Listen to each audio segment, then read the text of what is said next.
Hey, so this is Coach Tate here.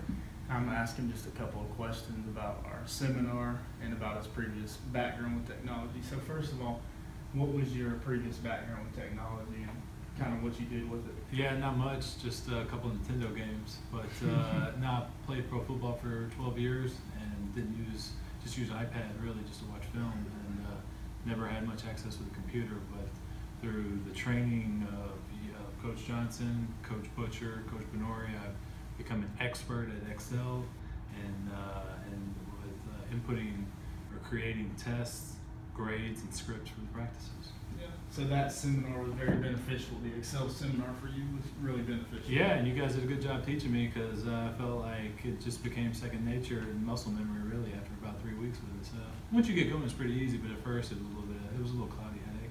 All right, perfect. Well, we're glad you learned a lot. Thanks a lot. Thank you.